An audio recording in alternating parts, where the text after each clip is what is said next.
journée. Les chefs d'État et de gouvernement d'Afrique de l'Ouest se retrouvent aujourd'hui à Abidjan pour une réunion consacrée au déploiement d'une force d'intervention au Mali. Les participants au sommet vont évaluer la situation sécuritaire afin de donner de nouvelles orientations pour le déploiement rapide de la force ouest africaine. Ils doivent convenir d'accélérer le déploiement de la mission internationale de soutien au Mali, MISMA, qui a reçu mandat de l'ONU pour aider le Mali à reprendre le contrôle du nord du pays. Le président tchadien Idriss Déby, dont le pays ne fait pas partie de la communauté économique des États de l'Afrique de l'Ouest, CEDEAO, mais qui a promis d'envoyer des troupes, et le ministre français des Affaires étrangères, Laurent Fabius, seront également présents. Le président de la République par intérim, le professeur Dioncounda Traoré, prend part à ce sommet. Nous y reviendrons plus en détail dans nos prochaines éditions avec nos envoyés spéciaux Idrissa Traoré et Mamadou Kone. Avant de s'envoler pour Abidjan, le président de la République par intérim, Dioncounda Traoré, a reçu hier matin 2 délégations. La première était conduite par le président directeur général de la CMDT Holding et la seconde par le président du Haut Conseil des Maliens de l'extérieur. Toutes les deux étaient venues magnifier leur solidarité envers le Mali. Ceci à travers la remise de chèques en guise de participation à l'effort de guerre. Le compte-rendu de Nyanya Aliou Traoré. Loin des yeux, mais près du cœur, la diaspora malienne plus que jamais attachée à la patrie mère qui traverse la période la plus difficile de son existence. Comme réponse à l'appel du chef de l'État, elle n'a pas lésiné sur les moyens. Le président du Haut Conseil des Maliens de l'extérieur, Habib Silla, qui réside au Gabon, a ainsi remis à l'État malien la somme de 100 millions de francs CFA comme contribution à l'effort de guerre. En tant que président des Maliens de l'extérieur, il m'a été chargé donc par la diaspora de venir non seulement dire au président que nous adhérons entièrement à sa déclaration, nous sommes concernés. Je vous assure que les Maliens de l'extérieur, ce que je viens de donner, c'est sûr que ce record va être battu avant 24 heures, je suis certain, parce que tous les Maliens sont engagés. Mais moi, en tant que président, il fallait que je vienne lancer les balles. Autre action patriotique, celle de la CMDT Holding. Son PDG, Salif Abdoulaye Sissoko, a remis au nom de la société 60 millions de francs CFA, 3 véhicules pick-up. Il a aussi promis le don de sang de 3500 travailleurs de la société.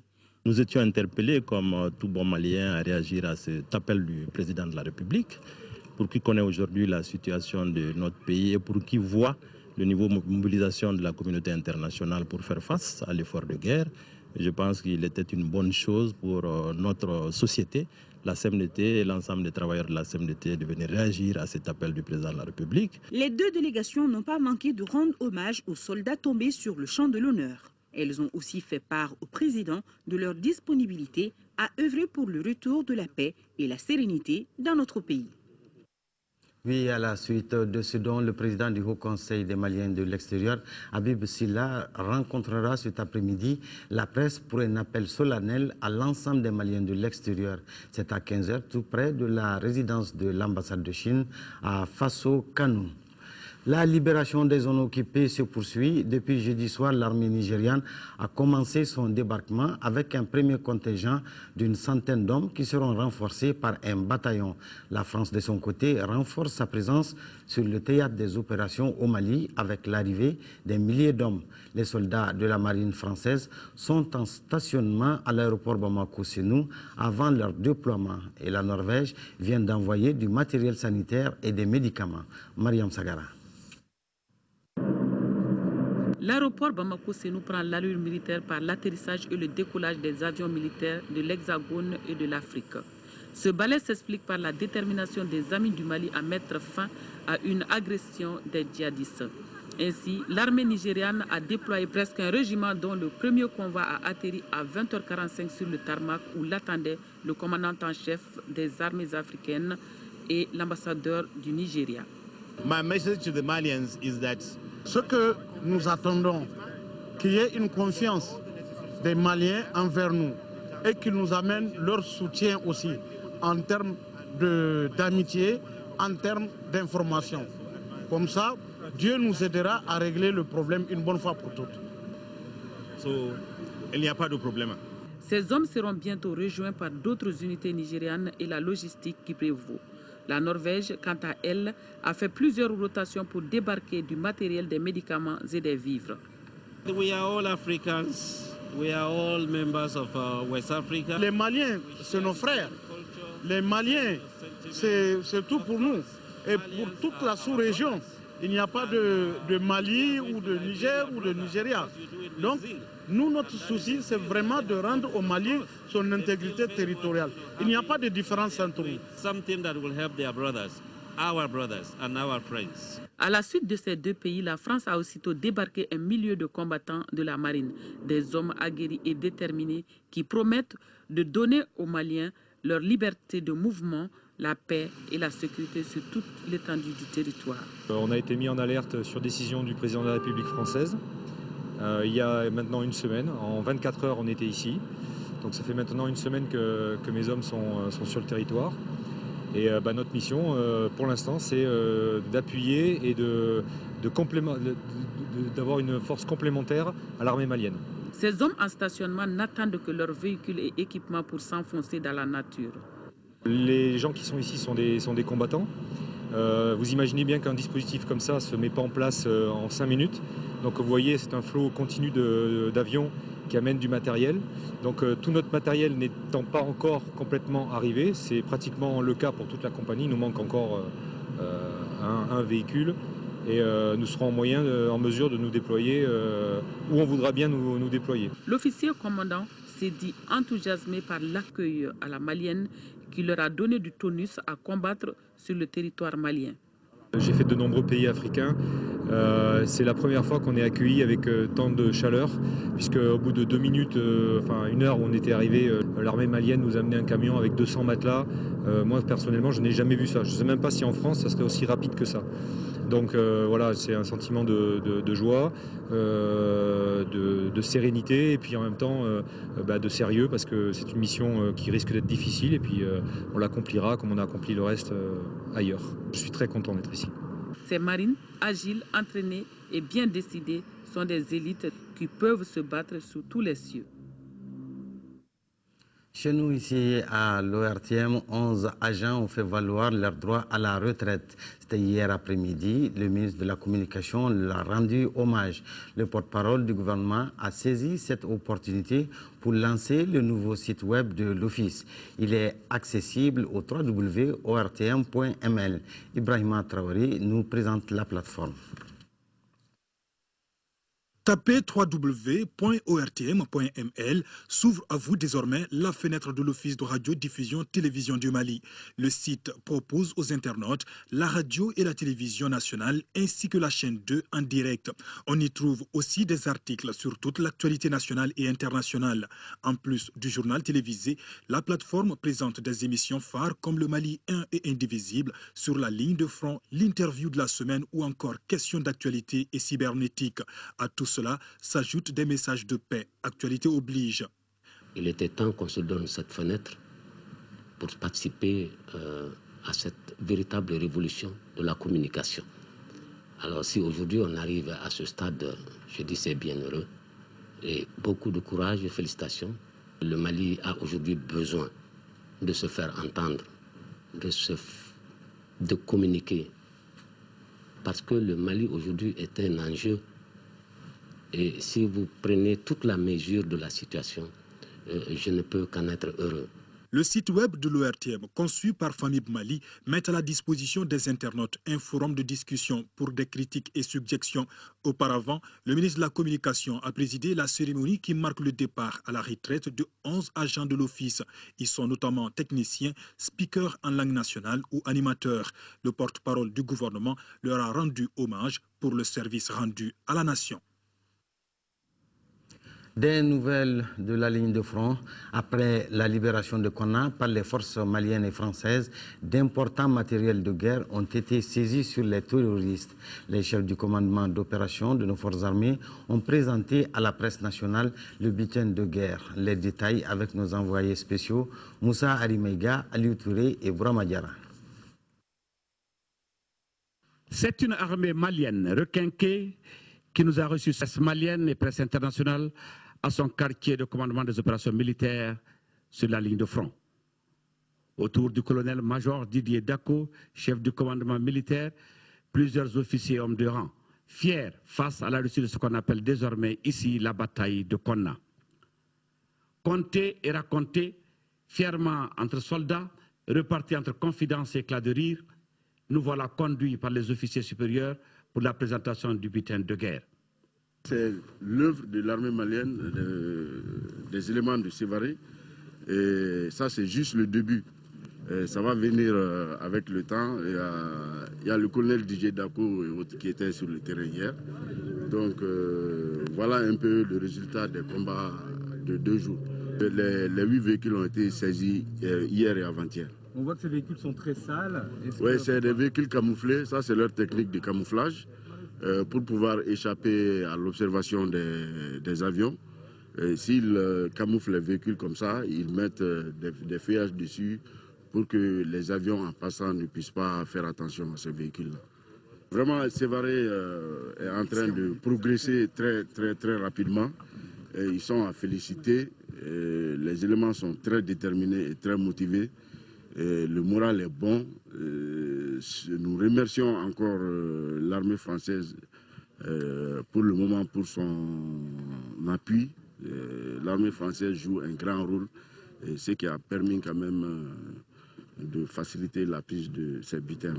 Les 8 véhicules, on a de l'armement lourd qu'ils ont utilisé. En fait, les 2 qui sont devant moi ici, c'est des canons de 14,5 monotubes qui sont montés sur véhicules. C'est des armes qui tirent jusqu'à des kilomètres, 2 à 3 kilomètres, ainsi de suite, avec des portées pratiques et des cadences de tir extraordinaires. Donc c'est des armes qui sont réellement des armes d'appui de ces éléments-là. Il y a des gens qui sont partis laisser leurs chaussures.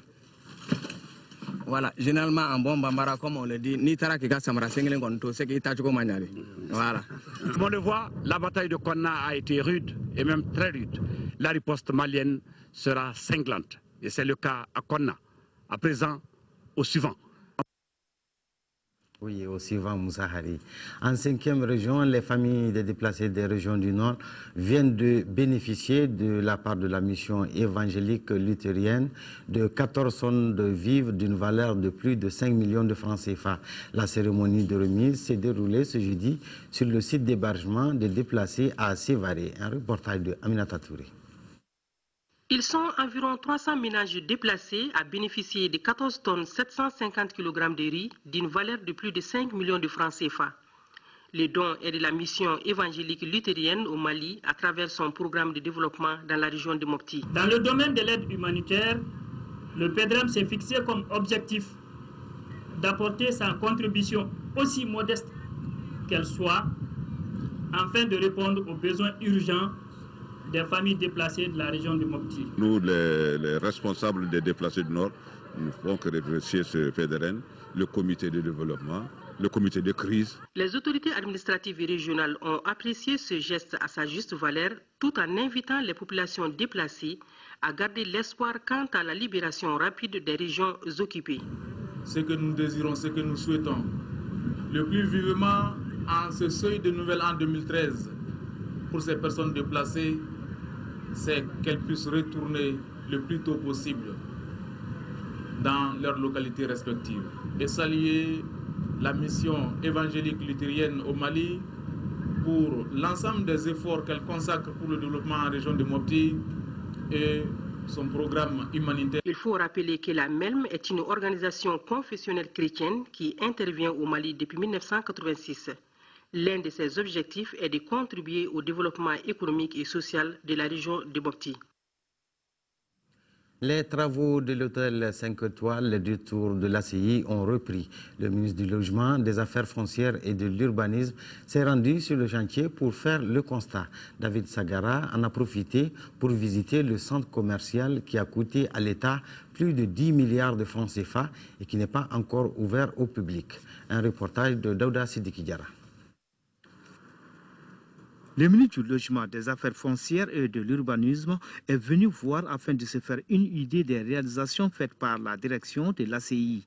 La visite guidée de ce vendredi a concerné l'hôtel 5 étoiles, les détours de l'ACI. Cet hôtel de haut standing à 11 niveaux dont les travaux sont réalisés à 35% a un concept développé à plusieurs endroits, notamment le Qatar, le Maroc, entre autres. Les travaux de gros œuvres sont terminés et un opérateur sera chargé de la finition. Coût total, après finition, 7 milliards de francs CFA. Les travaux ont repris.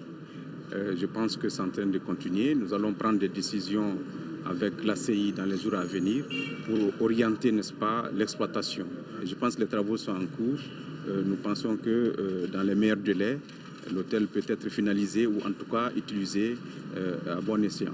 La délégation du ministre s'est rendue au centre commercial de Bamako qui a coûté plus de 10 milliards de francs CFA.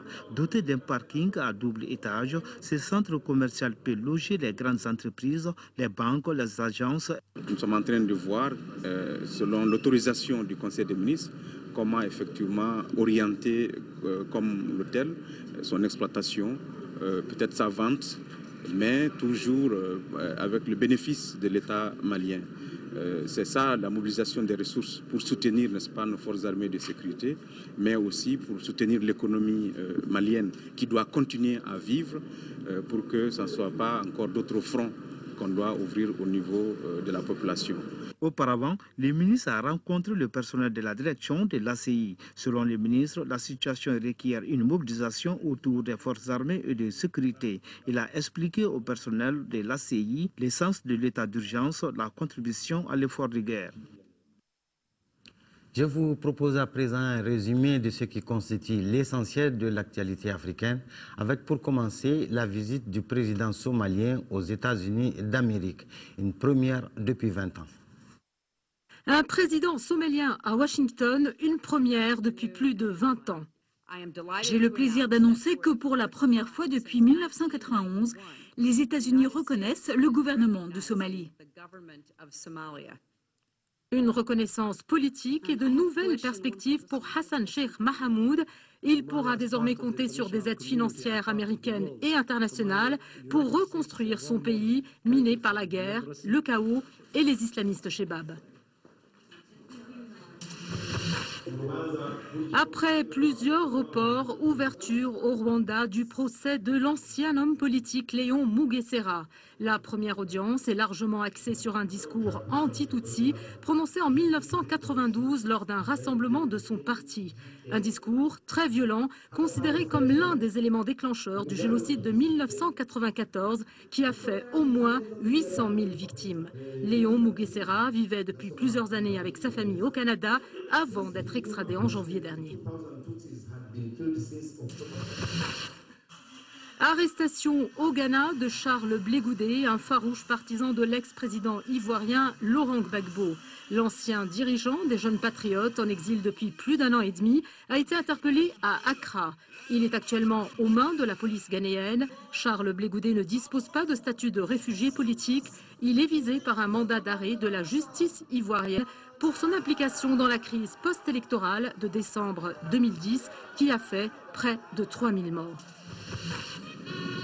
En République démocratique du Congo, cérémonie à la mémoire de Patrice Lumumba, héros de l'indépendance congolaise assassiné il y a 52 ans. Hommage en présence du chef de l'État et de plusieurs responsables politiques. Plus d'un demi-siècle après la disparition du tout premier ministre congolais, la justice a décidé récemment de rouvrir le dossier. Un procès important pour la famille de Patrice Emery Lumumba qui a salué une courageuse initiative. Ouverture aujourd'hui de la Coupe d'Afrique des Nations en Afrique du Sud. Mais l'enthousiasme n'est pas au rendez-vous dans ce pays hôte de la CAN. Une compétition qui ne passionne pas les foules malgré les prix abordables des tickets. Pour trouver des signes de la CAN 2013, il faut aller jusqu'au stade. Ailleurs, aucun indice. Johannesburg se prépare en toute discrétion à ce grand rendez-vous du football. Rien à voir avec le Mondial 2010, déjà aux couleurs de l'Afrique du Sud.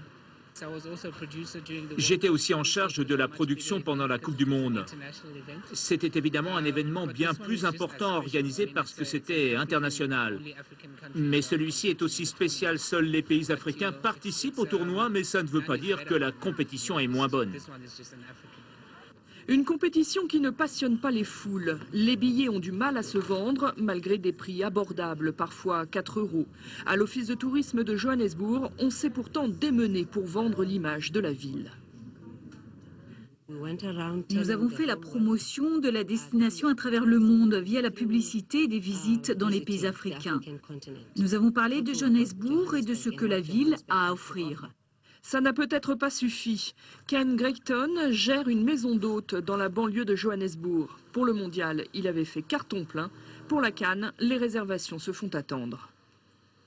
Je pense que le fait qu'il y ait eu 2 CAN très rapprochées l'une de l'autre a dilué le côté exceptionnel de l'événement. La compétition se déroule 1 an après la précédente et non 2. La CAF souhaitait passer le tournoi en année impaire pour ne pas entrer en concurrence avec les euros et les mondiaux. Le marketing autour de la compétition n'a pas été très poussé et je crois qu'il aurait pu être meilleur. C'est dommage qu'il n'ait peut-être pas eu les ressources financières nécessaires et que le temps entre les 2 CAN ait été trop court pour réellement promouvoir l'événement et susciter l'intérêt du public. Un public qui sera sans doute au rendez-vous au moins demain pour la cérémonie d'ouverture. L'Afrique du Sud affrontera ensuite le Cap-Vert. Culture et effort de guerre, c'est dans un élan de patriotisme, de solidarité et d'humilité en un temps record que Fatoumata Diawara, dite Sia, a pu réunir une 50aine de voix d'artistes maliens pour contribuer à l'effort de guerre. Une initiative saluée par l'ORTM. Après ce journal, Adama Koité vous présentera ce clip pour la paix. C'est donc tout pour cette édition. Merci de votre aimable attention. Prochain rendez-vous d'info, 20 h. Une pensée profonde pour tous nos compatriotes du Nord et pour tous ceux qui se battent pour la libération totale de notre pays. Excellent week-end à tous et à toutes. Au revoir.